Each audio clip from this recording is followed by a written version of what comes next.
ఓం గురుర్బ్రహ్మా గురుర్విష్ణుః గురుర్దేవో మహేశ్వరః గురు సాక్షాత్ పరబ్రహ్మ తస్మై శ్రీ గురవే నమః. ఓం శంకరం శంకరాచార్యం కేశవం బాదరాయణం సూత్రభాష్యకృతౌ వందే భగవంతౌ పునః పునః. ఓం యుక్తాహార వికారాయ వివిక్తస్థలవాసినే మలయాళయతీంద్రాయ బ్రహ్మనిష్ఠాయ తే నమః. ఓం కృష్ణం కమలపత్రాక్షం పుణ్యశ్రవణకీర్తనం వాసుదేవం జగద్యోనిం నౌమి నారాయణం హరిం.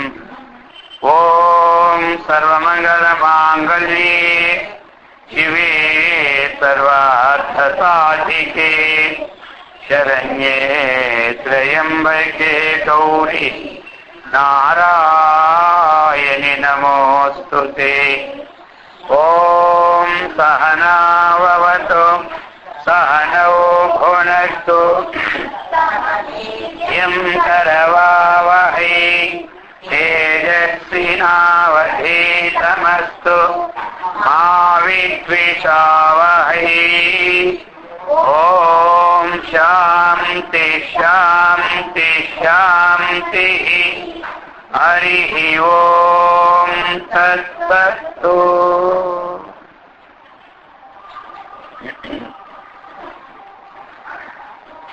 హరే రామ రామ రామ హరే హరే.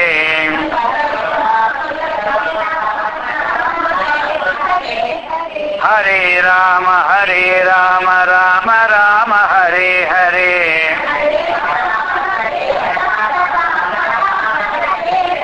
హరే కృష్ణ కృష్ణ కృష్ణ హరే హరే.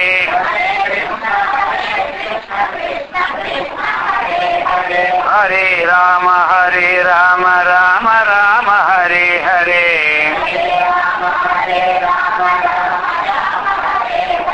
హరే కృష్ణ కృష్ణ కృష్ణ హరే హరే.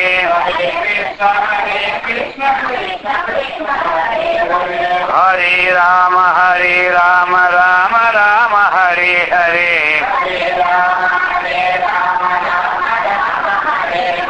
హరే కృష్ణ కృష్ణ కృష్ణ హరే హరే. గోపాల కృష్ణ భగవాన్ కి, సద్గురు మహారాజ్ కి. హర నమ పార్వతీ పతే హర హర మహాదేవ్. పవిత్రాత్మ స్వరూపులకు ప్రియాత్మ బంధువులారా, శ్రీ యోగ వాసిష్టము. అది యోగ వాసిష్టం చెప్తున్నారు. చినోత్యలేకమేవైవం సుదుఃఖాస్మీతి భావనాత్ చిత్స్వప్నక్షిభతామోహం పతితా సంభ్రమే యథా. మనకి స్వప్నం వస్తూ ఉంది. ఆ స్వప్నంలో మనకి అనేక విధమైనటువంటి భాషలు వస్తూనే ఉంటుంటాయి.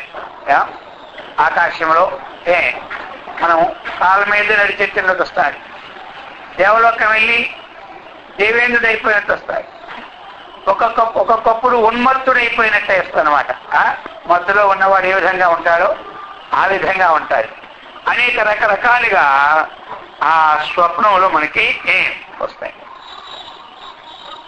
అవన్నీ కూడా మనకేంటి, ఆ స్వప్న కాలం ఉన్నంత వరకే ఆ దుఃఖం. మనకి ఏదైనా మంచిగుంటే సంతోషం ఉంటుంది, స్వప్నంలో భయంకరంగా ఉంటే దుఃఖంగా ఉంటుంది. అప్పుడు మాత్రం అది సత్యంగానే కనబడుతుంటాయి. అయింది కదా. తావత్కాలీనం ఎలాగుంటుంది? అది సత్యంగానే ఉంటుంది. అది అబద్ధం అనుకుంటారు ఎవరైనా స్వప్నంలో? ఎవ్వరు అనుకోరు. జాగ్రత్త వస్తే అప్పుడు ఏమి అది సత్యమా అసత్యమా? అసత్యం. అది జాగ్రత్త కాలంలో అసత్యం. స్వప్నంలో వెండి పాత్ర మన చేతికి ఇచ్చారు, తెల్లాసుకుంటుందా? జాగ్రత్త కాలంలో వెండి పాత్ర ఇచ్చారు, మన జీవితాంతం ఉంటుంది. అందుకే స్వప్న ఏమి అస్థాయి, జాగ్రత్త స్థాయి. అర్థమైందా? స్వప్నంలో అస్థాయి ఉంటుంది, జాగ్రత్తలో స్థాయి రూపంలో ఉంటుంది అన్నమాట. అందుచేత చెప్తున్నారు ఈ ప్రకారముగా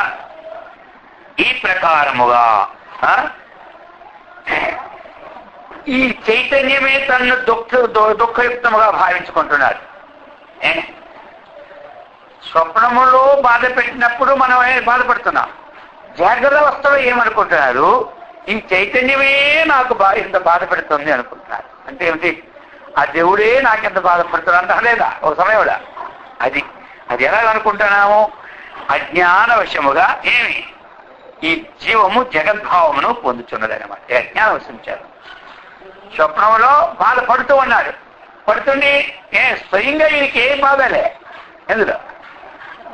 స్వప్నం ఏం బాధ ఉంది? వాటికి ఏ బాధ లేకపోయినా బాధపడిపోతూ ఉంటుంటారు స్వప్నంలో. ఆ విధంగా జాగ్రత్త అవస్థలో బాధపడుతుంటారు. అర్థమైందా? ఆ బాధకి ఎలాగైతే ఆ స్వప్నం మిథ్యా కల్పితమో, ఈ జాగ్రత్త అవస్థలో కూడా ఈ జగద్భావము, దీనివల్ల కలిగిన భావాలు మనకి మిథ్యే కాని సత్యము అంటున్నారు. అమృతాపి మృతాస్మీతి విపర్యస్తమతిర్యధూ యథారోదిత్య నష్టైవ నష్టాస్మీతి తథైవ చితో అమృతామపి మృతాస్మీతి చెప్తున్నారు. ఇప్పుడు మనకి అమృతమపి మృతాస్మీతి, అమృతం మరణము లేకపోయినా మృత అయిపోయేదని భావన వచ్చిందనుకోండి, అది విపర్య తం అతిర్వధూ. ఈ ప్రకారముగా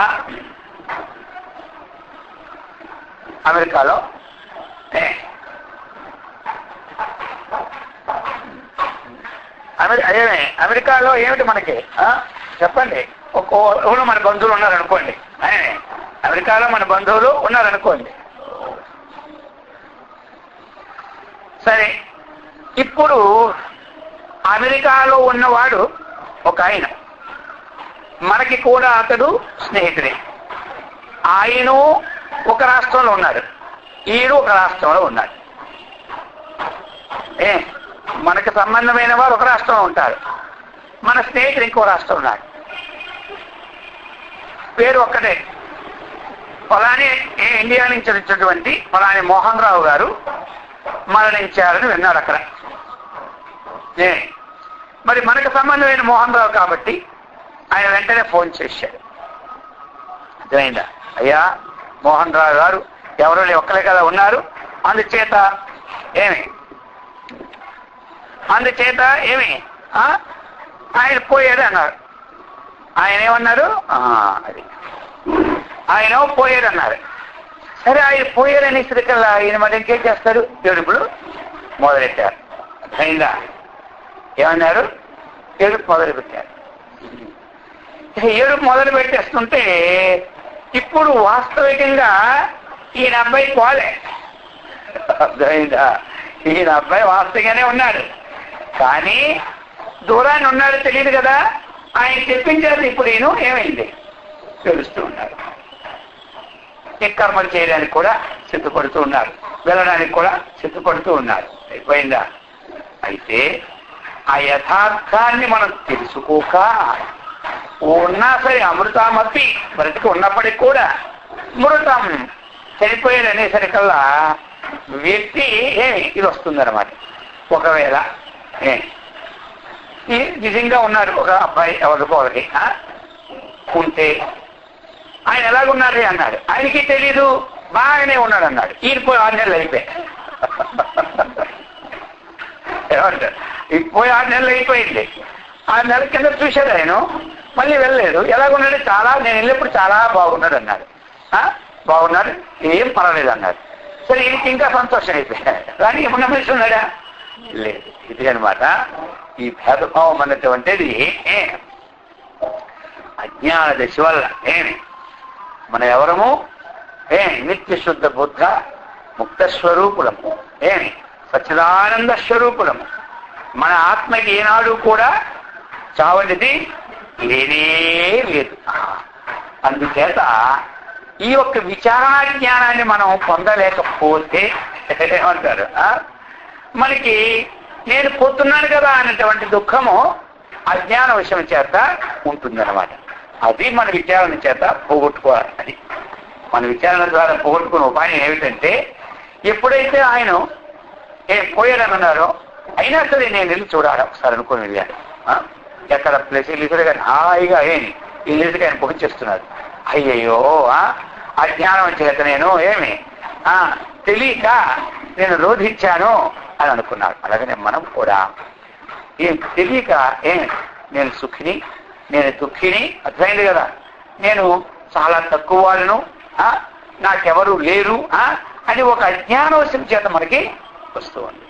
మనం విచారించామంటే ఈ పరమాత్మ సుఖము లేదు, దుఃఖము లేదు, చావు లేదు, పుట్టుక లేదు, నిత్య శుద్ధ బుద్ధ ముక్త స్వరూపం అని బాధపడుతుంది. అందుచేత ఈ ప్రకారముగా వినష్టము కాకపోయినా వినష్టమైనట్టు ఎట్టి భావించుకుని దుఃఖించున్నామో అజ్ఞానవశాత్తు ఈ మనలో ఉన్నటువంటి ప్రాణము ఆత్మ దానికి వినష్టం లేకపోయినా అది వినష్టమైపోయింది అనుకొని మనము దుఃఖిస్తున్నాము. ఇది విచారణ చేయమన్నారు.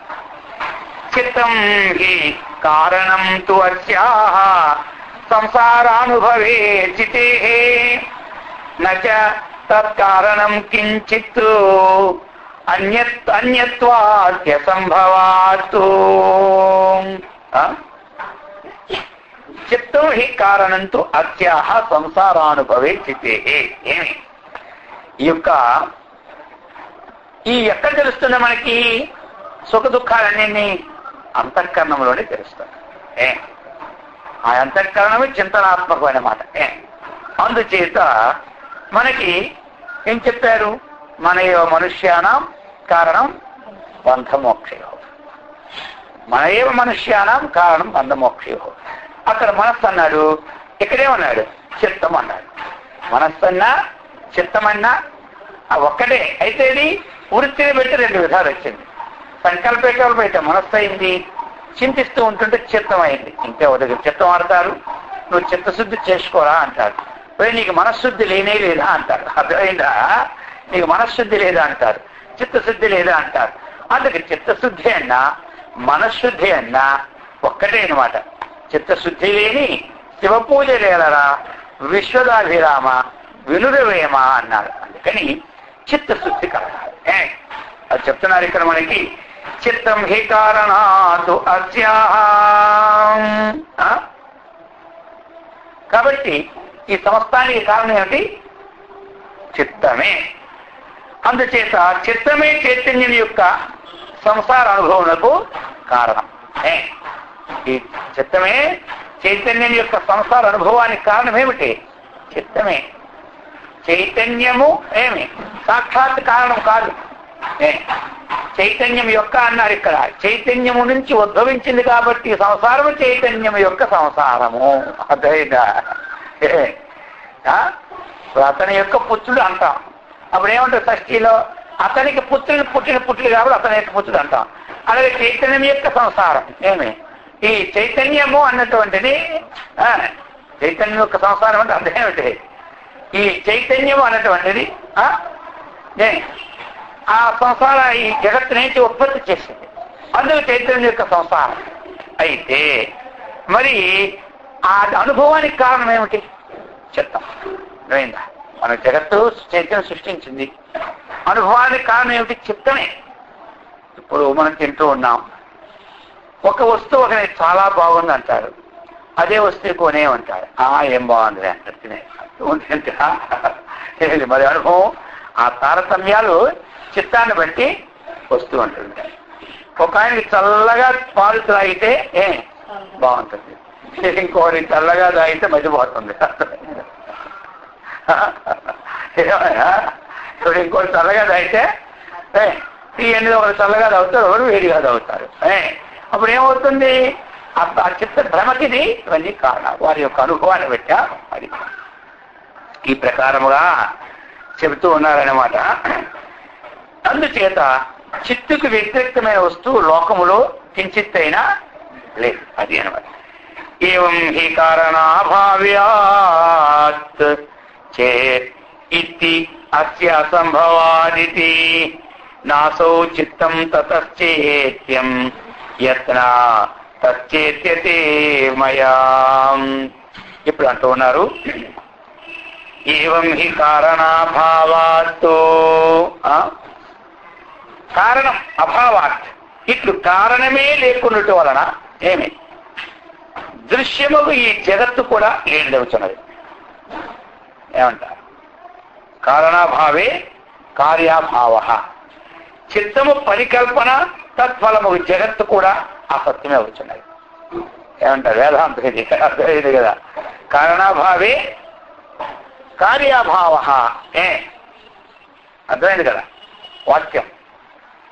కారణమే లేదనుకున్న వాడికండి పరమాత్మ, పరమాత్మే లేదనుకుంటే జగత్తే లేదు. పరమాత్మే లేదనుకుంటే మట్టే లేకపోతే కొండలే లేవు, బంగారమే లేకపోతే ఆభరణాలే లేవు. ఏమంటారు? కాబట్టి కారణమే లేకపోతే ఏమైంది? కార్యమైన ప్రపంచం కూడా లేదు, ప్రపంచం కూడా అసత్యం అవుతున్నది. అందుచేత ఇప్పుడు కార్యకారణ భావం మనకి.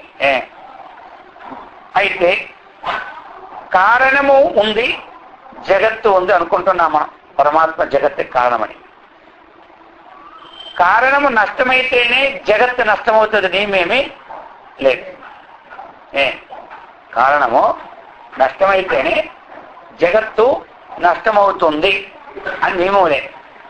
ఎవరికి జ్ఞానము కలిగిందో వారి దృష్టిలో ఈ కార్యమైన జగత్తు లేదు. ఇప్పుడు విరక్తస్య ఏం చెప్పారు? తృణం జగత్ అన్నారు. అస్పృహస్య తృణం జగత్ అది అనమాట. ఎవరికి జగత్ ఇది? అస్పృహస్య తృణం జగత్. ఇచ్చలేని వాడికి ఈ జగత్ ఏమిటి? ఒక గడ్డిపోతులాగా ఉంటాయి, అర్థమైంది కదా. విరక్తస్య తృణం భార్య అన్నాడు శాస్త్రంలో. ఏమంటారు? ఇప్పుడు ప్రపంచం ఎవరికి ఉంది, ఎవరికి లేదు? అది విచారణతో అంటే కారణం నష్టమైంది. ఇప్పుడు నష్టం కాదే, కారణమైన పరమాత్మ ఉంది, కార్యమైన దేహంతో ఆపాదించుకొని కారణమైన పరమాత్మ ఉంది. అయితే కారణం నష్టమైతేనే కార్యం నష్టం అవుతుంది, మేమేమీ లేదు ఎక్కడ అక్కడ. అందుచేత పరమాత్మ సంబంధంలో కారణం నష్టమైతే కార్యం నష్టమైతే ఒకరికేమో తృణంగా చూస్తాడు, ఇంకోటితో ఒక చిన్న పైసా కూడా మహామేరుగా పెట్టుతాం. అర్థమైంది కదా. మరి తేడా ఎక్కడ వచ్చింది? అందుకనే విచారణతో అందుకే చెప్పారనమాట. శూరస్య మరణం తృణం అన్నాడు.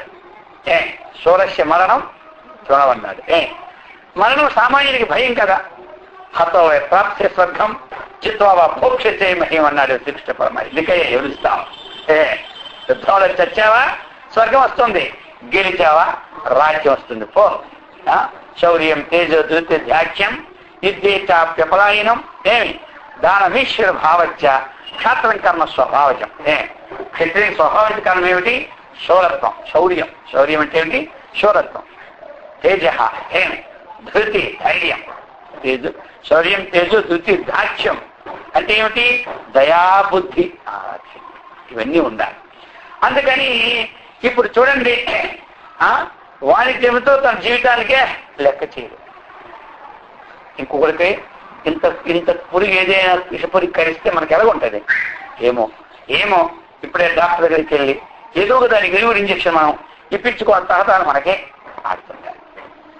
అందుచేత కారణాభావే పరమాత్మ ఎప్పుడు మనం తెలుసుకున్నామో, కారణం ఉన్నప్పుడు కూడా జగత్తు మన దృష్టిలో లేదు.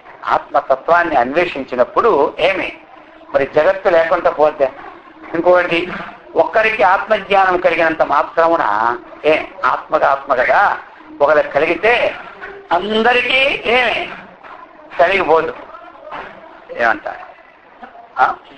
ఆత్మ అంతా ఒక్కటే అయినప్పుడు ఏ జీవైన ఒక ఆత్మ సాక్షాత్కారం చేసుకుంటే అందరికీ ఆత్మ సాక్షాత్కారం, ఆ జీవి యొక్క ఆత్మ సాక్షాత్కారం చేసుకుని జీవి యొక్క ఒక దృష్టిలో ప్రపంచం ఆయనకి లేదు, కనబడుతుంది. ఏమంటారు? ప్రపంచం ఉంటుంది, కానీ ఆ ప్రపంచంలో ఆసక్తి కానీ ఆ ప్రపంచంతో వచ్చిన లాభాన్ని వస్తారు కానీ ఆయనకి ఎప్పుడు మనస్సుకు రావు. ప్రపంచం లేకపోతే అది కదా. ఇప్పుడు ఆయన ఒక్కరి దృష్టిలో ప్రపంచం అనేది ఏమి లేదనుకోండి, అందరి దృష్టిలో ప్రపంచం లేదా? ఆయన ఒక్కరికి ఆత్మసాక్షాత్కారం, అందరికి ఆత్మసాక్షాత్ కలుగుతుందా? ఏమి. అందుకని ఈ పనికి మాత్రం తన స్వరూపాన్ని తాను తెలుసుకోవడానికి మాత్రం తనే స్వయంగా ప్రయత్నం చేసుకోవాలి. ఒక పూజ చేశారనుకోండి, ఆ ఫలం ఇంట్లో అందరూ పొందుతారు. ఒక వ్రతం చేశారనుకోండి, వాళ్ళు పొందుతారు.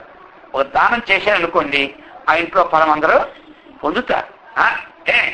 ఇది తప్పకన్నా ఇంట్లో ఒకరు పూజ చేసినా ఇంటికి అందరికీ ఆ ఫలం వస్తుంది. ఇంట్లో ఒక వ్యక్తి దానం చేసినా ఆ దాన ఫలం ఇంట్లో ఉన్నందరికీ కలుగుతుంది. ఎందుకంటే అందరికీ కష్టపడింది కదా, అది అందరూ కష్టపడి సంపాదించిన డబ్బు కదా. ఎవరో ఒకరు దానం చేసినా వారందరికీ చెందుతుంది. కానీ అర్థమైంది కదా, ఇక్కడ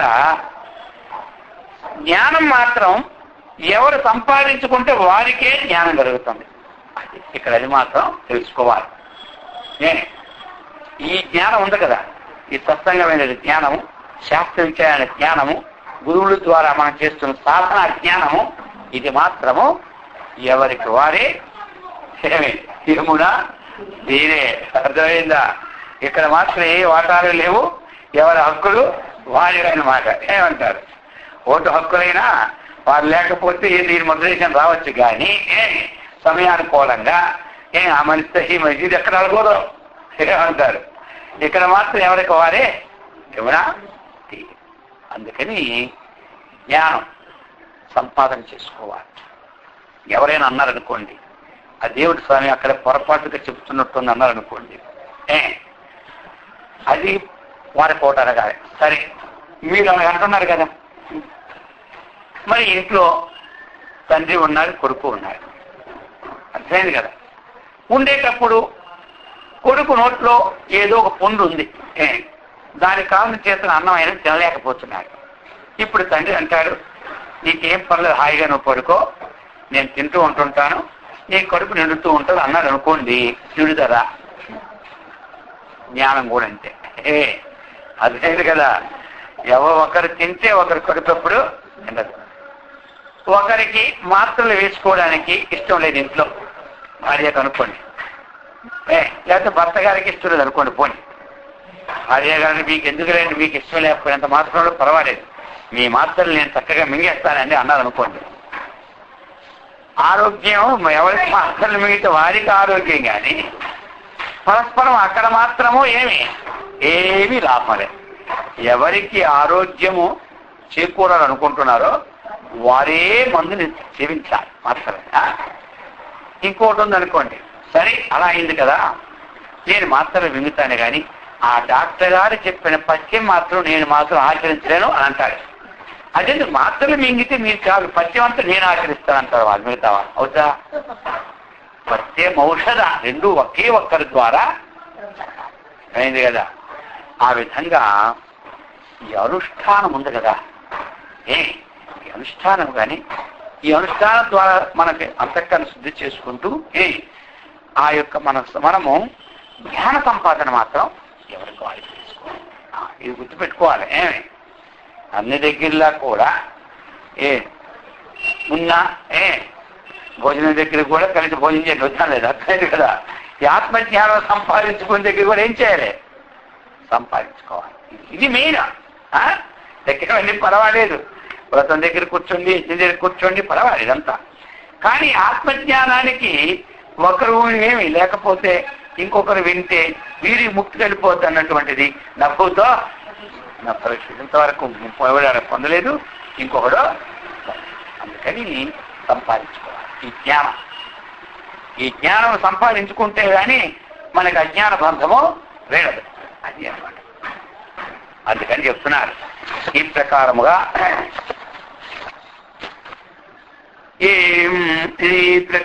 మనకి ఎప్పుడైతే చిత్త పరికల్పన తత్ఫలమగు జగత్తు కూడా అప్పుడు మనకేమిటి, ఎప్పుడు జ్ఞానం కలిగిందో ఇదంతా సత్యమే లోపట అవుతున్నది అనమాట. మనకి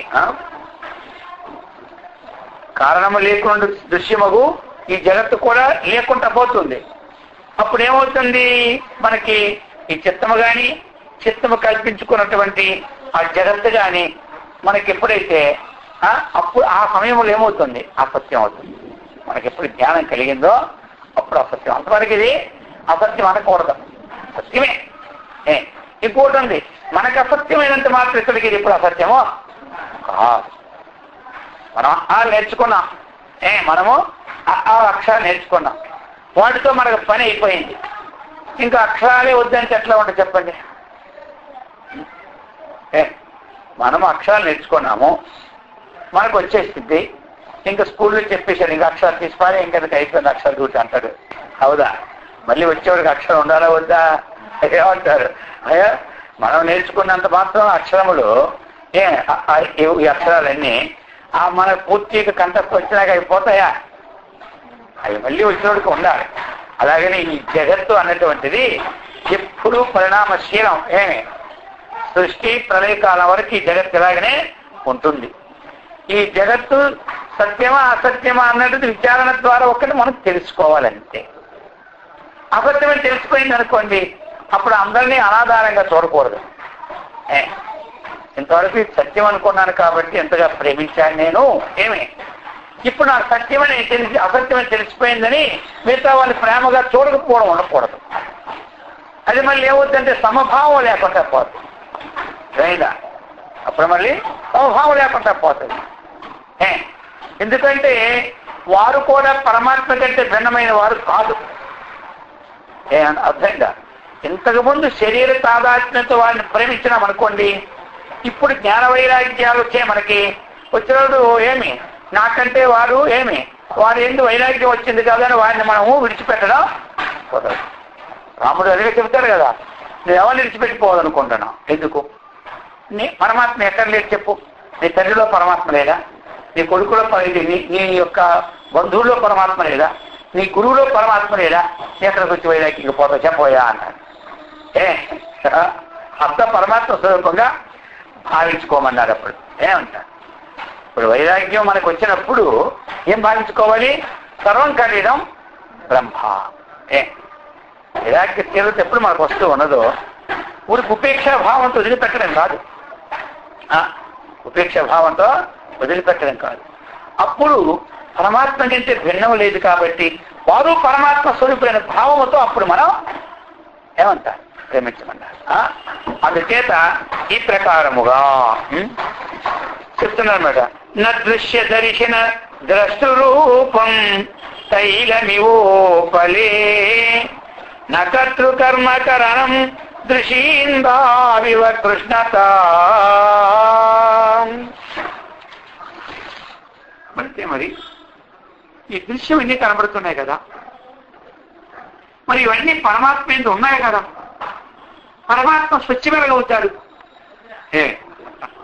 అర్థలేదు కదా, ఇవన్నీ పరమాత్మ మీద ఉన్నాయి కదా. మరి పరమాత్మ ఈ గుణగణాలు లేని వాళ్ళు అంటారు కదా. మరి పరమాత్మ అంటే అని అందుకు చెప్తున్నారు, అయ్యా నా దృశ్య దర్శన దృష్ట రూపం తైలమివ ఉపలే. ఉపలం అంటే పాషాణం. పాషాణములో తైలం ఉంటుందా? పాషాణములో. అలాగనే చైతన్యమునందు ఈ దృశ్యము లేదు, దర్శనము లేదు. ఈ దృశ్యమైనటువంటి ప్రపంచమంతా చైతన్యమునందు వాస్తవంగా లేదు. ఎలాంటి పాషాణమునందు తైలము ఏ విధంగా ఉన్నదో పరమాత్మ యందు ఈ దృశ్యమైన ప్రపంచం ఉండదంటున్నారు. ఇంకా చంద్రుని ఎందు చెప్తున్నా దృషి ఎందావివ కృష్ణత. చంద్రుని ఎందు కృష్ణవర్ణం ఉన్నదా? కృష్ణవర్ణం అని తెలుసా? నలుపు. చంద్రుడు ఎప్పుడు నలుపుగా ఉంటాడా? అలాగనే ఈ చైతన్యములో కర్త, కర్మ, కారణము మూడు లేవన్నమాట. ఒకదానికి ఒకటి చెప్తున్నారు ఉదాహరణతో. కర్త అంటే చేసేవాడు, కరణము అంటే సాధన, కర్మ అంటే ఏమిటి? ఆ పని. కర్త అంటే ఎవరు? చేసేవాడు. ఇదేంటి కదా, మనం ఒకవాడు కట్టెలు చీరుతూ ఉన్నాడు. కట్టెలు చీరేవాడు ఏమవుతాడు? కర్త. దేంతో చేరుతాడు అతడు? గొడ్డలతో. ఆ గొడ్డలేమైంది? కరణము. అర్థమైందా? అదేమైంది? ఆ కట్టెలు అటు ఇటు మొక్కలు చేసేది అది కర్మ. ఏ కర్మ చేస్తున్నామంటే కర్మ చేస్తున్నాడు. అర్థమైంది కదా? ఏ కర్మ చేస్తున్నామంటే అది. అందుకని ఇది ఎలాగైతే చంద్రుని ఎందు ఉష్ణవర్ణాలు లేవో ఆ విధంగా పరమాత్మ ఎందు లేవు. ఇప్పుడు పుట్టినటువంటి జగత్తు ఉన్నాయి, ఇదంతా పరమాత్మకు అంటి ఉంటే ఉంటుంది కదా. మరి ఇది పరమాత్మ నుంచి విడి ఏమి ముక్తము, పరమాత్మ సిద్ధము అంతటా ఎలాగవుతుంది అంటే ఇప్పుడు చెప్తున్నాను మేడం 4-5 ఉదాహరణతో. నమాతృమేయామానాని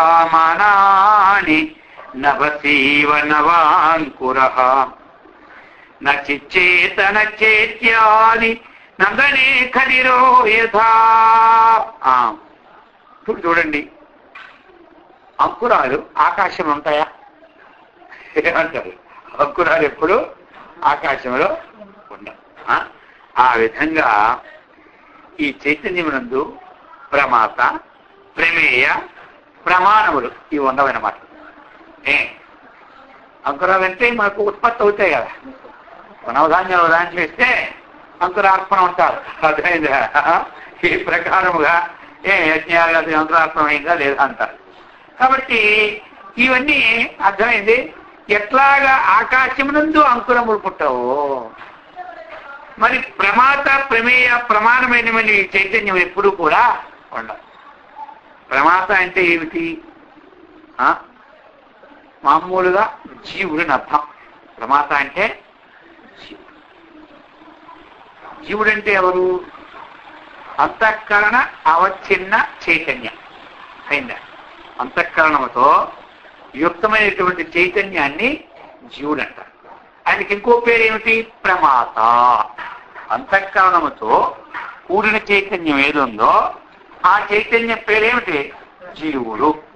ఆయనకి ఇంకా పేరేమిటి? ప్రమాత. ప్రమాత అంటారు. అంతఃకరణ అవచ్ఛిన్న చైతన్యం ప్రమాత అని ఏమంటారు? పరిభాష. అయితే ప్రమాత అంటే సాటికర్త తీసుకుంటే ఏమిటి? జీవ. లేదు కదా, జీవుడు. ఇప్పుడు చెప్తున్నారు పరమాత్మ యందు ఈ జీవుడని వాడు లేదు. ప్రమాత. ఇంకేమిటి? ప్రమేయం. అదేనా? ప్రమేయం అంటే ఏమిటి? మనకి లక్ష్యం అన్నమాట. ప్రమేయం అంటే లక్ష్యం. ఇది అలాగా ప్రమాణముల ద్వారా మనం సాధించిన దాన్ని ప్రమేయం అంటారు. ప్రమాకరణం, ప్రమేయం. ప్రమాకరణం, ప్రమేయం. ప్రమకు కారణమైనటువంటిది ప్రమేయం. ప్రమాకరణం ప్రమాణముల ద్వారా సిద్ధిస్తుంది అనమాట. ఏది ప్రమాణం? మనం ప్రమేయం అంటే ఇప్పుడు మనకి ప్రత్యక్షం. ఇది ప్రత్యక్ష ప్రమాణం చూసుకుంటున్నాం మనం. ఇదేమో అనుమానం కాదు, ప్రత్యక్షమే. మరి ప్రత్యక్షము దేని ద్వారా మనం ప్రమాణం ఏమిటి? జ్ఞాతం ప్రమాణం. అర్థమైందా? నువ్వు నిజంగా చెప్పురా, ప్రమాణం చేసి చెప్పురా. నువ్వు అక్కడికి వెళ్ళినప్పుడు ఆ వస్తువు ఉన్నదా లేదా అని అడుగుతాం. అర్థమైందా? ఏమడుగుతాం? అది నువ్వు ప్రమాణంగా చెప్పంటే వాడు చెబుతూ చెప్తావుద్దా? ఏమంటారు? అది కంటితో ఎప్పుడైతే కనబడిందో అప్పుడే ప్రమాణం. ఎక్కువ అంటారు ఆ వస్తువు నల్లగా ఉందండి, ఏమీ బాగోలేదంటారు. వీడియో తెల్ల వస్తువు తెచ్చిపెట్టాడు. ఇప్పుడేమంటాడు? నేను ప్రమాణంగా చెప్పు అంటాడు. నువ్వు ప్రమాణంగా చెప్పు అంటాడు. ప్రమాణం అంటే ఏమిటి? వస్తువు. ప్రమాణ ప్రమేయమన్న వస్తువు. ప్రమాయ కారణం ప్రమాకరణం. ఆ ప్రమకు కారణం ఏమిటి? సాధన పనిముట్టు. ఇది కారణం. కాబట్టి ఇది ప్రమాణం. ప్రమాణం అయిందా లేదు? ఇప్పుడు నేత్రముతో చూసినట్లుగా ఉంటే దాన్ని ఏమంటారు? ప్రమాణము అంటారు. ఆ ఏది ప్రమాణము? ధ్యేయమైనటువంటి వస్తువు ఉంది కదా మనకి, ఇప్పుడు అది ప్రమేయమైంది, చూసేది. ఇప్పుడు ఒక కంటికి రూపం అనేది, ఒక శ్రవణం చేశాం మనం. ప్రభుత్వ శ్రవణం చేశాం. శ్రవణం చేసినప్పుడు ఏదో ఒకరి మీద ఒకరు చెప్పేసినారు, అర్థమైందా? అది వాడంటే నేను చెప్పలేదు అంటారు, ఈ పక్కవాడు విన్నాడు. ఇదిగో నువ్వు ప్రమాణంగా చెప్పు, నువ్వేం విన్నావో అదే చెప్పు అంటాడు. ఇప్పుడు దానికి ప్రమాణం ఏమిటి? అర్థమైందా? ఒకరు బాగా వంట చేశారు ఇంటి దగ్గర, నీ వంట ఎలా ఉందంటే అని అంటాడు, అవతారంలా ఉందంటాడు. పక్క వాళ్ళకి ఇది బాగానే ఉందంటారు. ఇప్పుడు ఇది అంటారు, ఇది నువ్వు ప్రమాణంగా చెప్పు, నా వంట బాగలేదా? 10 మంది వంట బాగుందంటే మీరు ఒక్కరు బాగోలేదు అంటారంటే మీరు ప్రమాణంగా చెప్పు. ఇప్పుడు ప్రమాణం ఏంటి దానికి? జోహ. అర్థమైంది కదా? ఇల్లు బాగా తెచ్చినారు, చక్కగానే అగరబెట్టి వెలిగించి పెట్టించినారు. వెంటనే లోనికి వెళ్ళారు, ఏమిటి దుర్గంధం, ఈ పాడింట్లు ఎప్పుడు ఈ దుర్గంధం వదలదంట. అందరూ వచ్చి ఎంత సుగంధం అంటుంటే ఇదేమో దుర్గంధం అంటారు. ఏమిటి మీ ప్రమాణంగా చెప్పండి అంటే అప్పుడేం చెప్పాలి? అందుకని ఏమిటి ప్రమాణాలే తెలిసింది కదా ప్రమాణం. దీన్ని ఏమంటారు? ప్రత్యక్ష ప్రమాణం. ఇదేమంటారు? అలాగనే ప్రమాణాలు చాలా ఉన్నాయనుకోండి, మనకు కావాల్సింది ఒక పాయింట్ తీసుకుని పోదాం. అందమైంది కదా? అలా అనుమానం, ప్రత్యక్షము, అనుమానము, ఉపమానము, అర్థాపత్తి, అనుపలబ్ధి, ఈ విధంగా మనకి శబ్దము అని 6 ప్రమాణాలు మనకున్నాయి. ఎలాగే విధంగా అది. అందుకని ఈ ప్రమాణము ద్వారా సంపాదించింది ప్రమేయము అన్నమాట. ప్రమేయం అంటే ఏమిటి? ధ్యేయం, వస్తువు. ప్రమాణం అంటే ఆ వస్తువు పొందడానికి ఏదైతే ప్రమాణం. అలాగనే మన భగవంతుని సాధించాలంటే ఏం చేత మనం? అనుమాన ప్రమాణం చేత. అనుమాన ప్రమాణం చేతే మనం శబ్ద ప్రమాణం చేత ఆ పరమాత్మను తెలుసుకోవడం. ఇప్పుడు మనం అనుమానం, మనిషి కదలలే, కదలలే, అలా ఉండిపోయి ఇలాగ మనం చేయించాం, చేయబడిపోయి. ఇప్పుడు దీనికి అనుమానం ఏమిటి? ఇందులో జీవుడు ఉన్నాడా పోయినాడా? అర్థమైంది కదా? ఇదే ప్రమాణం. అనుమాన ప్రమాణం. అనుమానిస్తారు. ఇప్పుడు ఇంతకుముందు చేయి కింద పడిపోతుంది కాబట్టి ఈవిడికి ఇంక చైతన్యము లేదనుకుంటారు. ఇదే ప్రమాణం. అనుమానం.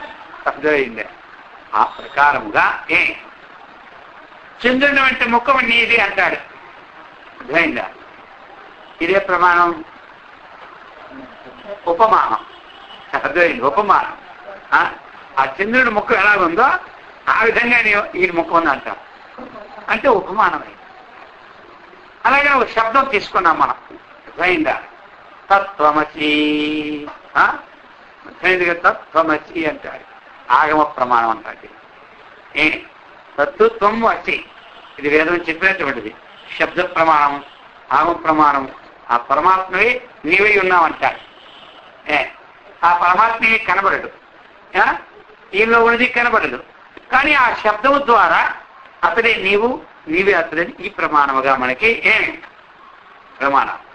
ఒక దీన్ని కొంతమంది ఏం చేస్తారా? ఒకరు వచ్చారు, నేను ఎప్పుడు భోజనం చేయనండి ఉపవాసం అంటాడు. పగల ప్రయత్నం చేసి చూస్తున్నారు అందరూ, కానీ భోజనమే లేదు. కానీ మనిషి మాత్రం శాండ్ అయిపోతుంది. అర్థమైందా? దివానా భూమితే పగల, కానీ వీటి రాత్రి మాత్రం తెలుస్తుంది. అది అర్థం. ఈ ఆకార వస్తువుని పెట్టి ఏమిటి తెలుసా? అర్థాపత్తి ప్రమాణం అంటారు. అర్థమైంది? ప్రమాణాలు. ఆ విధంగా అనుపలబ్ధి.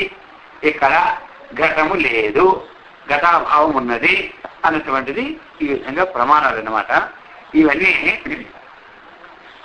ప్రమాత, ప్రమాణ, ప్రమేయములు లేవు. ఈ ప్రకారముగా ఈ చైతన్యమున చిత్తవృత్తి, చేతము, చైత్యము మొన్నగనివేవి లేవు. ఈ చైతన్యంలో చిత్తం యొక్క వృత్తి కూడా లేదు. ఇది చెప్తున్నారు ఈ ప్రకారం. నాహం తత్వం తత్వాది పర్వతత్వమివాంబరే సదేహత్వా అన్యదేహత్వే శంఖత్వమివ కజ్జలే. ఇంకొక ఉదాహరణ చెప్తున్నాడు. ఇప్పుడు అహము త్వము ఈ భేదాల గురించి చెప్తున్నాడు. ఆకాశంలో పర్వతాలు ఉన్నాయి అంటారు. ఆకాశంలో పర్వతాలు ఉంటాయా? ఉండవు. అర్థమైందా? భూమి మీద పర్వతాలు ఉంటాయి కానీ ఉంటే ఆకాశం మీద పర్వతాలు ఉంటాయి. అటు నుంచి ఇటు ఎక్కడ నిలబడి ఉంటాయి, కింద నుంచి పైకి వెళ్తుంటాయి. కాబట్టి ఆకాశంలో ఏ విధంగా అయితే పర్వతాలు అభావమో లేవో ఆ ప్రకారముగా నేను నీవు ఈ తత్వాది భేదములు ఈ ముందుగా ఉన్నాయి కదా. అర్థమైంది కదా? నేను నీవు అతడు ఇతడు అని మనం అంటామా లేదా? ఇవన్నీ చైతన్యంలో ఉన్నవా లేవా అంటే ఇవి ఇప్పుడు ఆకాశంలో ఈ విధంగా అయితే పర్వతాలు లేకుండా ఉంటాయో ఆ విధంగా ఈ పరమాత్మలో నీవు లేదు, నేను లేదు, అతడు లేదు. ఇవన్నీ ఏ ఉత్పత్తి లేవు. ఇవన్నీ కూడా మనకి లేవు. చెప్తున్నారు ఆకాశంలో పర్వతములు లేనట్లు ఈ చైతన్యమున నేను అంటాం కదా. ఈ ప్రకారముగా అది నాది నీది ఈ భావాలన్నీ ఉంటున్నాయి కదా. ఈ భావాలన్నీ పరమాత్మలో లేవు. ఇది నేతి వాక్యం అనుకుంటా. దీన్ని అర్థమైందా? ఇక చెప్తున్నారు ఈ ప్రకారముగా ఇప్పుడు మనకి కాటుకుంది. కాటుకంటే ఎలా ఉంటుంది? రంగు నల్లగా ఉంటుంది. దాని ఎందు తెల్లదనం ఉంటుందా? ఉండదు. ఏమి కాటుకు ఎందు తెల్లదనం ఏ విధంగా ఉండదో చైతన్యమును ఎప్పుడు స్వపరదేహములు లేవు. స్వదేహము పరదేహం అయింది కదా. స్వదేహం అంటే తన దేహము, పరదేహం అంటే ఇతర దేహములు. ఒక ఉదాహరణతో ఆ చైతన్యమునందు ఏదీ లేదని నిషేధిస్తూ ఉన్నారు. అర్థమైందా? కాటుకు ఎందు శంఖత్వం ఏ విధముగా అయితే లేదు అలాగనే ఈ చైతన్యములో ఏమి స్వపర దేహాలేవి లేవు. ఇది చెప్తున్నారు. ఇంకా ఉదాహరణ చెప్పి అన్ని తీరుస్తున్నారు. నానా నానా నాప్యంతరణావివ సుమేరవ సచ శబ్దార్థ శబ్దశ్రీర్మహో శరళత యథా. పరమాణు అన్నారు. పరమాణువు అంటే ఏమిటి? మనం ఒక భూతత్వం పట్టుకుంటే భూతత్వం పెట్టుకొని చూస్తే ఏం కనబడుతుంది? పరమాణువులు కనబడుతుంది. మామూలుగా మనకి కనబడు, లేకపోతే చిన్నవి.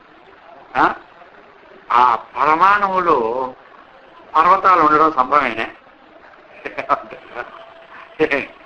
పర్వతాలు పరమాణువులు ఉండడం సంభవమా? చూసినోడు పరమాణువులు పర్వతం ఎప్పుడైనా చూసినాడా? ఆ విధంగా ఉదాహరణిస్తున్నాడు కాదు వశిష్ఠ మహర్షి. పరమాణువులు ఈ సుమేరు పర్వతం ఉండుటి ఎట్లు అసంభవమో ఆ విధముగా ఈ చైతన్యమును కూడా నానాత్వము ఉండుట కూడా అసంభవము అంటున్నారు. ఈ చైతన్యములో నానాత్వం అంటే ఏమిటి? మనుష్యత్వం ఒకటి, పశుత్వం ఒకటి, పశువులన్నీ అదే. అలాగనే దేవత్వం ఒకటి. ఇవన్నీ ఏమిటి? నానాత్వం అనమాట. పశుత్వము అనేది పశువులకు సంబంధమైన జాతి. అవన్నీ పశువుకి వెళ్ళిపోతాయి. పశువుటంతా అవన్నీ బుద్ధి లేదు కాబట్టి బుద్ధి లేని జీవులని ఏమిటి? పశుత్వం సింహం కానీ, ఏనుగు కానీ, ఎలుగు కానీ, పిల్లి కానీ, ఏది కానీ. మనుష్యత్వం ఇదే. దేవత్వం మనం ఉపాధి భేదం చేత దేవుడు అంటున్నాం, పశువులు అంటున్నాం, మనుషులు అంటున్నాం, దేవాది బ్రహ్మాది దేవతలు అంటున్నాం. కాబట్టి ఇది ఈ చైతన్యము కూడా ఈ నానాత్వం ఉండుట కూడా అసంభవం. ఈ ప్రకారముగా ఊషర ప్రదేశమున లత ఉండనట్లు ఇతర నామరూపములు ఉనికియే లేదు. నామం ఉంది. ఊషర ప్రదేశం లతలు ఉంటాయి ఎక్కడైనా? ఊషర ప్రదేశంలో లతలు ఎప్పుడు, ఊషర భూమిలో లత ఎప్పుడు ఉండదన్నమాట. అర్థమైందా? ఆ ప్రకారముగా పరమాత్మ యందు నామరూపములు ఉనికియే లేదు. ఇప్పుడు మనకు నామం ఉంది, రూపం ఉంది.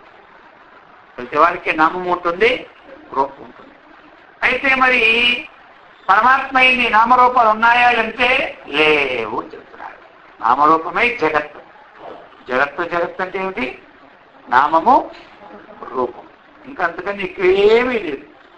ప్రపంచంలో ఉన్న వస్తువులన్నిటికీ నామాలు ఉన్నది, రూపము ఉంది. కాబట్టి చరాచరమైనటువంటి జగత్తు నామరూపాత్మకమనేది పరమాత్మ యందు ఉన్నదా లేదా అంటే ఆ పరమాత్మ యందు నామరూప జగత్తు కూడా, నామరూపాలు కూడా లేవు అని చెప్తున్నారు. ఇది ఈ విధంగా నేతి నేతి నైవార్క మండలే రజనీయథా నా వస్తుతా వస్తు తేజ తుషారే తుయ్యోష్ణత అని చెప్తున్నారు. ఇంకా మరికొన్ని ఇస్తున్నారు.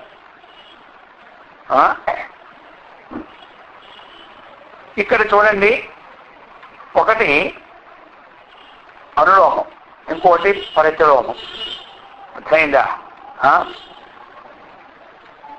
మనకి ఒక పక్కనే ఇలా ఒకటి అర్థించి నిషేధిస్తాం. ఇప్పుడు నిషేధించుకుంటా వచ్చింది ఏమంటారు? ప్రతిలోమం అంటారు. ఎలా అంటే సూర్యమండలం ఉంది.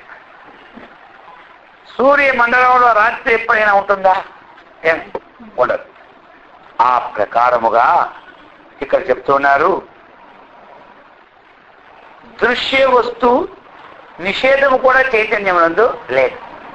ఇప్పుడు దృశ్య వస్తువు లేదంటే అక్కడ ముందు పరమాత్మ దృశ్య వస్తువు మొదటి చెప్పుకున్నా, దృశ్యమైన ప్రపంచ వస్తువు లేదండి. ఇప్పుడు అది నిషేధించడమా, నిషేధం లేకుండా ఉండడం అంటే దృశ్య వస్తువును నిషేధము కూడా అక్కడ లేదు. ఎట్లా లేదు? అర్థమైందా? ఒకసారి దృశ్య వస్తువు నిషేధించడం అనేది ఒకటి కదా, పరమాత్మ ఎందుకు దృశ్య వస్తువు లేదనేది. ఇప్పుడు నిషేధం లేదంటున్నాడు. నిషేధం లేదన్నటువంటిది విజ్ఞానం కలిగితే నిషేధం ఉండదు. అంతవరకు నిషేధమే. మనకు వైరాగ్యం కలిగినంత వరకు నిషేధం ఉండాలి. అర్థమైంది కదా? జ్ఞానం కలిగిన తర్వాత ఇంక మరి అవసరం లే. ఏమంటారు? మనకి వైరాగ్యం ఎందుకు ఉండాలి? జ్ఞానం కలగడానికి ఉండాలి. ఇప్పుడు మనం వేరు చేస్తుంటాం. మనం వైరాగ్యం ఎందుకు ఉండాలి? వైరాగ్యం ఎప్పుడు? జ్ఞానము కలగడానికి వైరాగ్యం అనేది కలగాలి. అయితే ఇప్పుడు దేనిని మనము వైరాగ్యంగా దూరంగా ఉంచినామో అర్థమైంది కదా. జ్ఞానము లేనప్పుడు మనకి వస్తువు ఎందు మనస్సు పోతుంది అనమాట. వైరాగ్యం అంటే ఏమిటి? రాగము లేకుండా ఉండుట, ఇంతే కదా వైరాగ్యం. వైరాగ్యం ఏంటి? రాగం. రాగం అంటే ఏమిటి? విషయాసక్తి. విషయాసక్తి లేకుండుటే వైరాగ్యం. విషయాసక్తి లేకుండుటే వైరాగ్యం.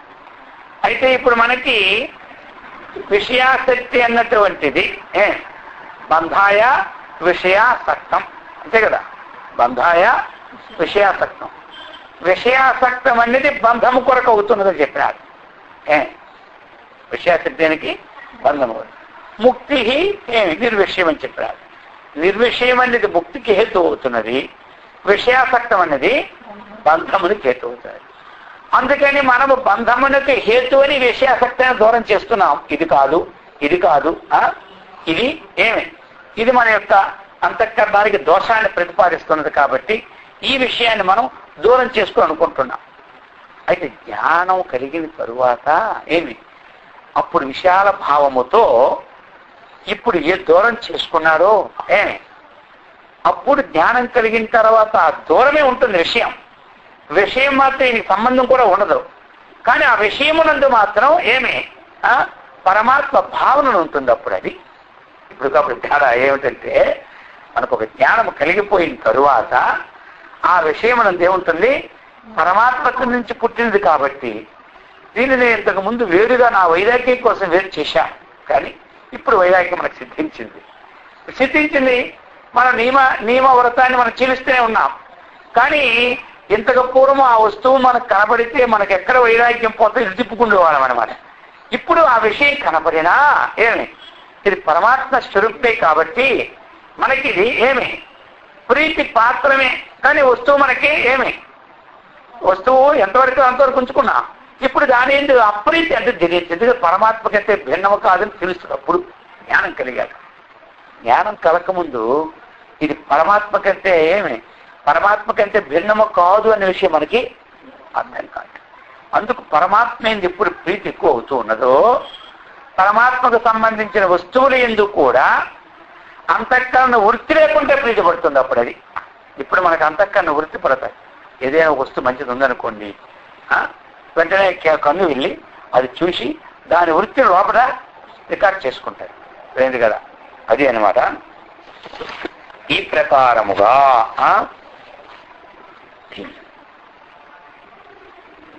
ప్రకారముగా చెప్తున్నారనమాట. తుషారమును వీడి ఉండనట్లు దీని ఎందు వస్తుత్వము అవస్తుత్వము రెండూ లేవు. పరమాత్మ ఎందు వస్తుత్వము లేదు, అవస్తుత్వము లేదు. అది తుషారం అంటే ఏంటి? మంచు, పొగ, మంచు, ఇవన్నీ కూడా వాటి ఏంటి ఎప్పుడైనా వేడి ఉంటుందా? అసలు చలి. అది ఈ ప్రకారముగా నూన్యత శూన్యతే శిలాశోక ఇవ ద్రుమః శూన్యత శూన్యత నామ మహతీ ఖవైవా కథ. ఆత్మ యొక్క యథార్థ స్వరూపం చెబుతున్నారు. ఆత్మలో ఏదైనా ఉందా అంటే ఏమీ లేదని, అటువంటి ఆత్మతత్వం ఏ విధంగా ఉంటుందో రాములు వారికి బోధిస్తున్నారన్నమాట. అది ఈ తత్వం తెలుసుకున్నారనుకోండి ఆయనకి భయమే లేదు. అర్థమైందా? ఆ భయం పోయి నిర్భయంగా ఉంటారు. ఇప్పుడు యోగానికి జ్ఞానానికి ఇది తేడా. యోగి యోగము కలవాడి సిద్ధులు ఉంటాయి కానీ వాడికి భయమే. యోగము కలవాడి సిద్ధులు ఉంటాయి కానీ వాడికి ఎప్పుడు భయమే అనమాట. ఎందుకంటే వీడి దగ్గర సిద్ధులు చూపేటప్పుడు 1000 మంది 10,000 మంది శిష్యులు చేకూరుతారు. ఇలా మనం ఉపన్యాసం చెప్తూ వచ్చేవాళ్ళు తక్కువ, కానీ ఇక్కడ వెంటనే ఇలా టీచర్కి ఇచ్చామనుకోండి, అబ్బో ఇంక మొత్తం హౌసింగ్ బోర్డు కాదు కదా, సనత్ నగర్ కాదు కదా, మొత్తం అంతా ఇంక ఊపిరి తిరగదనమాట. అంత ఈ బోధి ఇచ్చినా జనాలు వచ్చేస్తూనే ఉంటుంటారు. ఇంక ఏవో ఒక వస్తువులు ఇస్తుంటారు. రారా, అర్థమైంది కదా, వస్తారా రారా, వస్తూనే ఉంటారు. ఇలాగంటే అందుకే మా స్వామి వారు ఏమిటి వేదాంతానికి తక్కువ వస్తున్నారు స్వామి అంటే, మా స్వామి చెప్పినప్పుడు అనేవారు, స్వామి కొంచెం ఏదో ఒక ఆటలో నవ్వులోగా ఉన్నట్టు రసకందం తింటారు. ఊరుకో ఏం దించుతారు దీనిగా, ఏం దించుతా వేదాంతంగా ఉండాలి. అర్థమైందా? అదేమిటి స్వామి అంటే, ఇదిగో మనదేంటి తెలుసా, రత్నాలు అంగడి. ఏమంగడి? రత్నాలు. ఇక అక్కడ జనాలు ఎక్కువ, కొంతమంది ఉపన్యాసాలు కవ్వించి వచ్చేస్తారు కదండి. అన్నీ వేదాంతం అసలు శిశులు ఉండాలయ్యా. ఎప్పుడు మానవుడికి ఏమిటంటే వేదాంతం పట్టాలి కదా, మరి పట్టాలని సావధానంగానే వినాలి. దానికి ఇవి ఉండకూడదు అనేవారు. అయితే రత్నాల అంగడికి వచ్చేవాళ్ళు కూడా తక్కువ మంది వస్తారు. అందుకని మన రత్నాల అంగడి తక్కువ అనమాట. ఈ చిల్లర కట్టు ఉన్నారా, ఉప్పు పోపడి ఊపిరి తిరగదు వచ్చింది గొడవ. కడుతూనే ఉంటాడు, చేయి పీకిపోతూనే ఉంటుంటాయి. ఎల్లమ్మినా సరే 10,000 రాదు. అర్థమైందా? వీడు హాయిగా చేసి రూమ్లో కూర్చొని అలా అసలు పోయి అన్ని అర్థాలు బిగించుకొని బ్రహ్మాండంగా కాలుపుకొని కూర్చుంటారు.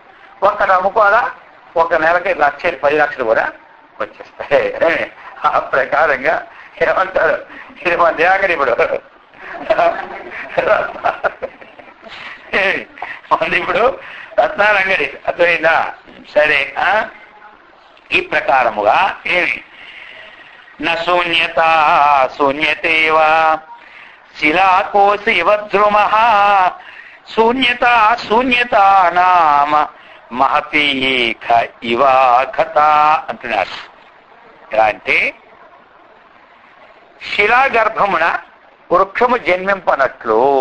ఏమి ఇప్పుడు శిల రాయి ఉంది, రాయి మీద ఎప్పుడైనా చెట్టు పడుతుందా?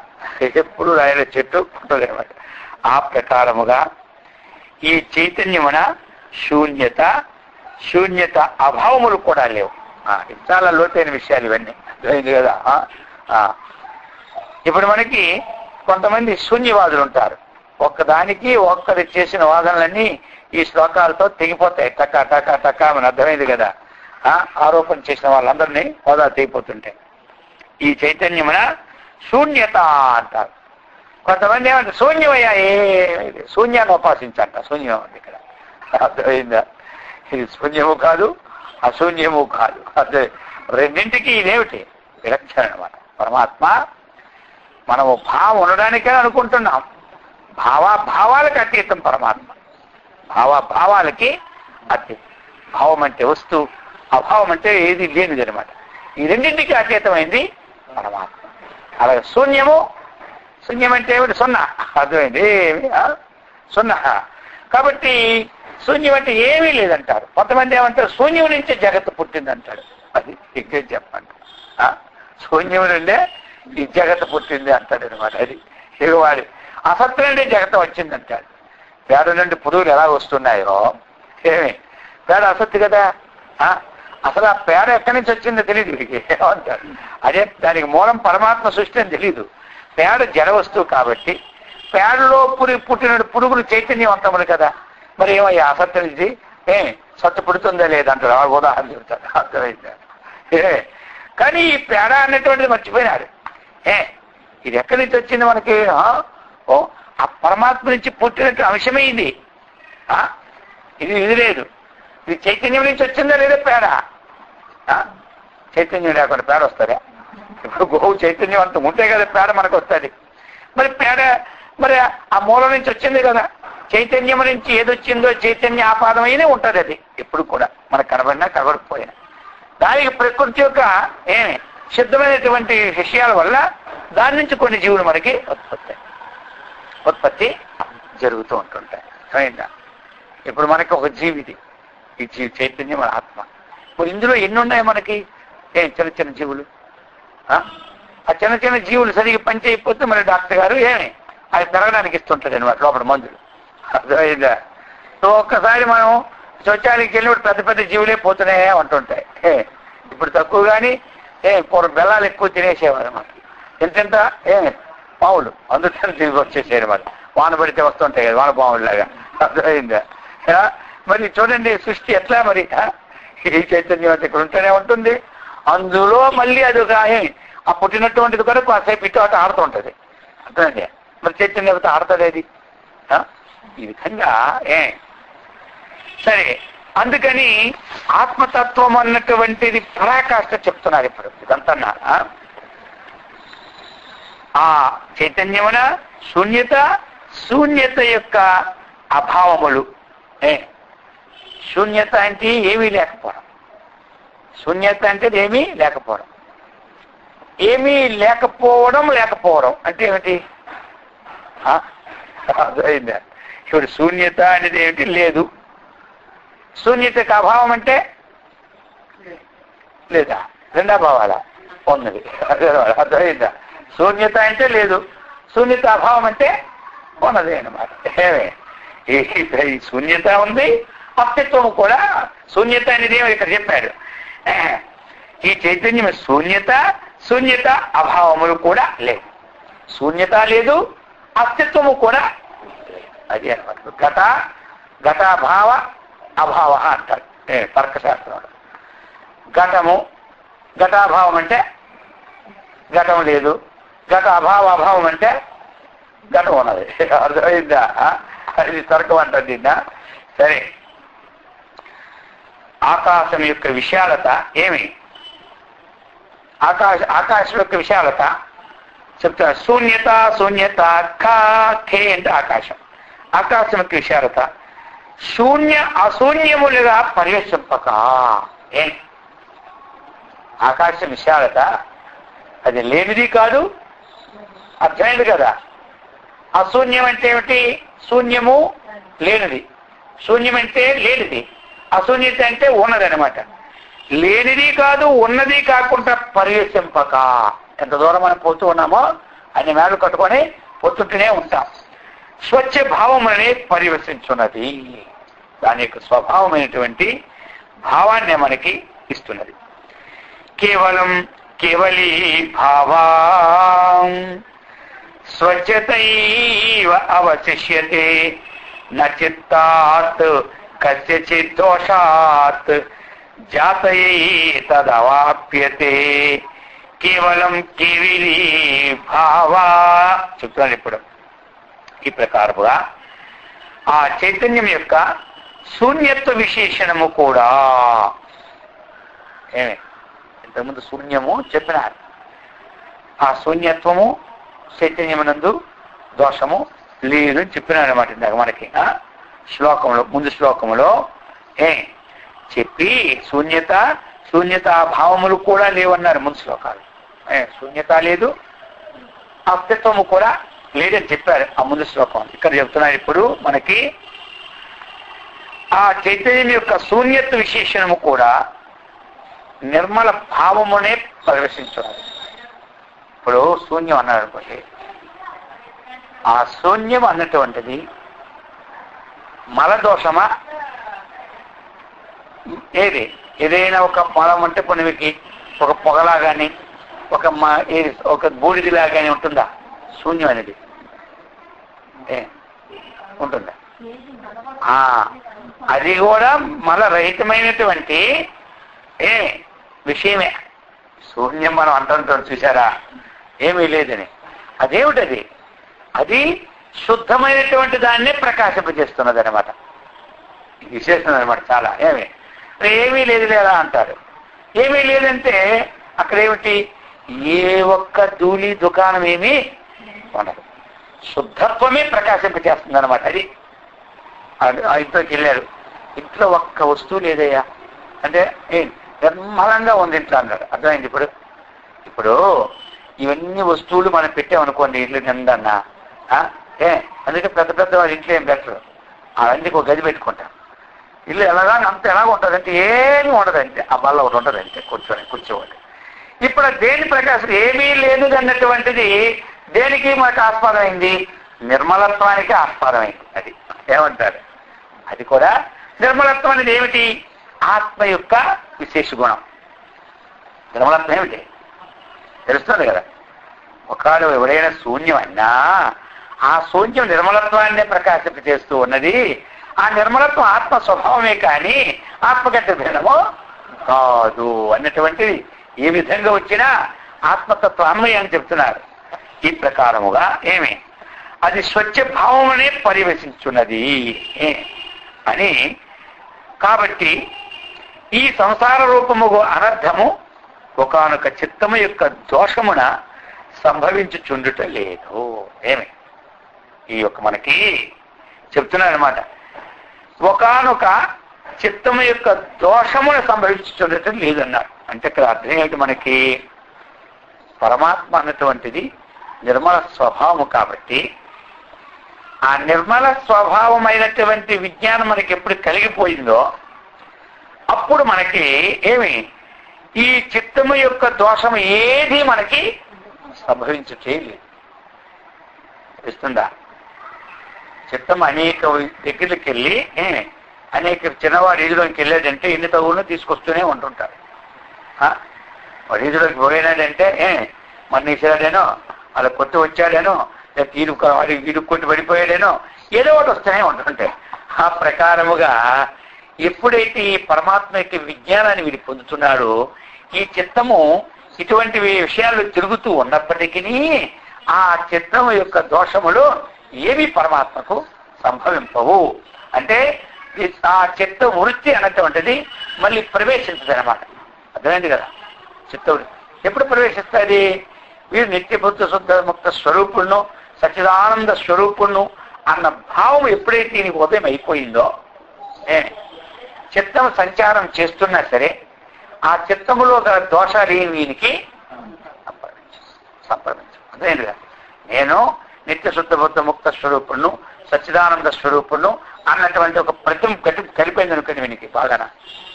ఇప్పుడు ఈ చిత్తము అనేక వ్యవహారాలు తిరుగుతున్నప్పటికీ అర్థమైంది కదా, ఆ చిత్తానికి సంబంధించిన దోషములేవి తనకి ఆపాదించవు. అది అనమాట. అంటే అది అడిగితే జరగడం ఏమిటి? వ్యవహారం చేసుకోవాలి కదా.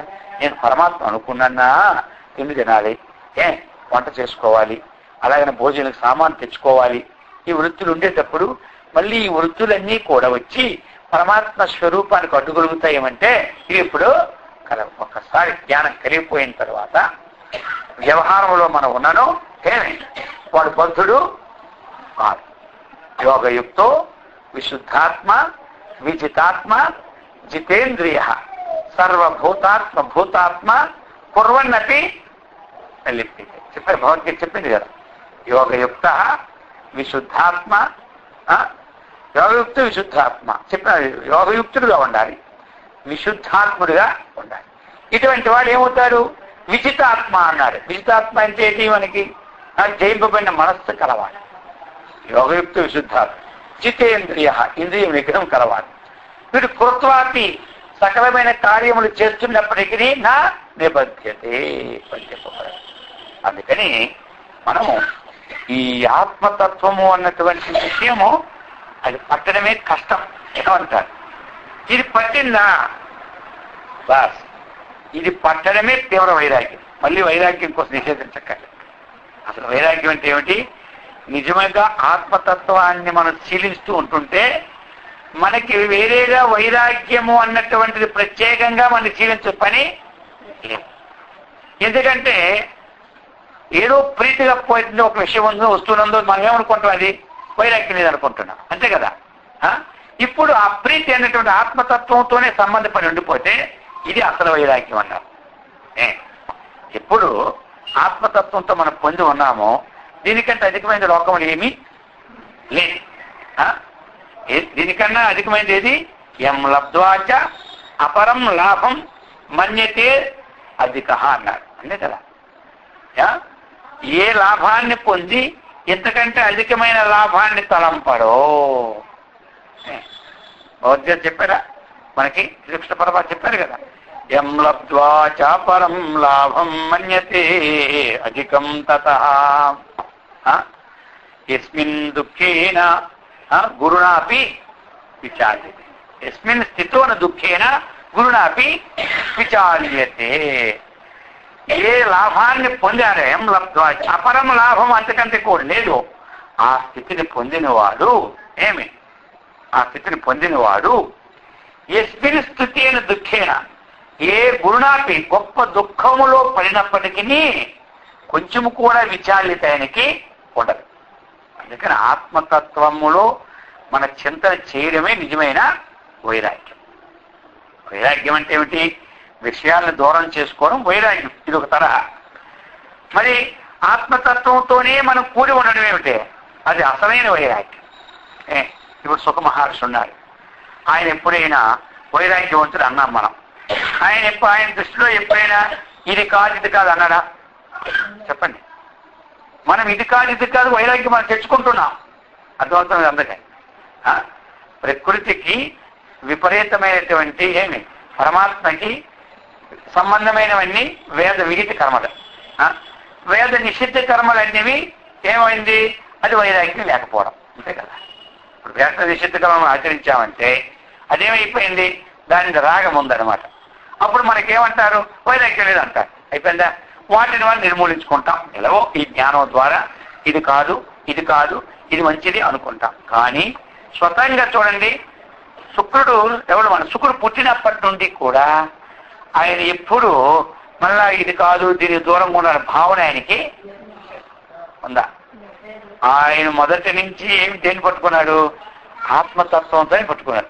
అదేమైపోయింది? అది అసలు ఆయనకి వేరే దృష్టి కూడా ఆయనకి రాలేదు. ఇప్పుడు వ్యాసుల వారు పోతూ ఉన్నారు. ఏమన్నారు? పోతూ ఉండేసరికల్లా ఆ నదిలో అందరూ స్నానం చేస్తున్నారు అమ్మగారులందరూ. ఈ వ్యాసుల వారి యొక్క ధ్వని అన్నారు. విని ఆ దూరం నుంచి రాకముందే ఆ చక్కగా వాళ్ళందరూ బట్టలు తీసి కట్టుకున్నారు. వ్యాసుల వారు ముందు వ్యాసుల వారి కన్నా ముందు చెప్పాలా? వ్యాసుల వారి కన్నా ముందు శుకుడు వెళ్ళిపోతుంటే వాళ్ళు హాయిగా స్నానం చేసుకున్నారు. ఎవరు? వాళ్ళ బట్టలు అక్కడే ఉన్నాయి, స్నానం ఆడుతున్నారు. అయితే ఈయన పోతున్నారు. కుమార పోతున్నావా అనుకు వెనకని పరిగెడుతున్నాను. నేను పోతూ ఉంటుంటే ఈయన సన్నివేశం చూశారు. అప్పుడు ఎవరు? శుకుడు పోతూ ఉండడం. ఇప్పుడు ఈయన సమీపానికి వెళ్ళేసరికి అందరూ బట్టలు కట్టుకున్నారు. అప్పుడు వాళ్ళు అడిగారు, ఈయన అడిగారు, ఏమయ్యా మీకు పిచ్చి పట్టింది అమ్మలారు అంటున్నారు. నా కొడుకు నవయవనంలో ఉంటే ఆయన పోయేటప్పుడు హాయిగా స్నానం చేస్తూ నేను ముసలోడిని అయిపోతే నేను వచ్చినప్పుడు భర్త కట్టుకుంటాను ఏమైనా ఉందన్న. ఆయన నీ కొడుకుకి వీళ్ళు స్త్రీలు వీళ్ళు పురుషులు అనే భేదము లేదు, ఆ దృష్టి కూడా లేదు ఆయనకి. ఆయన ఎప్పుడూ కూడా తన చింతనలోనే ఉన్నాడు. ఏ చింతనలో? పరమాత్మ చింతన తప్ప అన్య చింతనము ఆయన జీవితంలో లేదు. మీకు ఏమి దృష్టి ఉంది, అందుకోసమే మీకు వైరాగ్యం తక్కువ అన్నట్టు ఎవరు వాళ్ళు. ఇప్పుడు నీవైన వైరాగ్యం ఎక్కడ వచ్చింది చూసారా? పరమాత్మ దృష్టి అనే మనసు పెట్టినప్పుడు మనకి వైరాగ్యం ఆటోమేటిక్గా సరిపోతుంది. కాబట్టి అందరూ కూడా ఆ విధంగా ఏమి సత్కర్మనిష్ఠులై భగవద్భక్తులై ఆత్మజ్ఞాన సంపన్నుడై అందరూ బ్రహ్మానందంతో విరాజిల్లినట్లు ఆ గురుదేవుడు శ్రీకృష్ణ పరమాత్మ అందరికిచ్చి సదా రక్షించుగాక. ఓం సహనావతు సహనౌ భునస్తు సహ వీర్యం కరవావహై తేజస్వినావధీతమస్తు మా విద్విషావహై. ఓం శాంతి శాంతి శాంతి. హరి ఓం తత్సత్.